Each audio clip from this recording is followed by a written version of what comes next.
सुरक्षा बलों को बड़ी सफलता मिली है। सुरक्षा बलों ने अनंतनाग जिले के जंगलों में एक आतंकवादी ठिकाने का भंडाफोड़ किया है।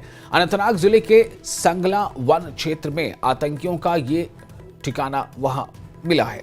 सुरक्षा बलों ने ठिकाने से गोला बारूद और बड़ी मात्रा में अन्य उपकरण बरामद किए हैं। इस संबंध में आगे की जांच जारी है। विशिष्ट खुफिया जानकारी की बुनियाद पर सुरक्षा बलों ने घने जंगल वाले इलाके में गहन तलाशी अभियान चलाया था, जिसमें आतंकियों के इस ठिकाने का पता चला। शुरुआती जांच से पता चला है कि इसका इस्तेमाल आतंकवादी रसद अड्डे के रूप में कर रहे थे।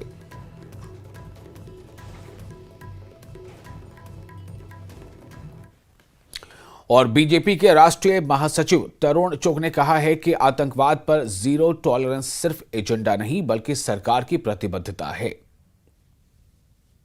टॉलरेंस ऑन टेररिज्म ये मात्र हमारा एजेंडा नहीं है, हमारी वचनबद्धता है। और पिछले 11 वर्षों में हमारे वीर सुरक्षा बल के जवानों ने आतंकवाद के समूल नाश पर काम किया है।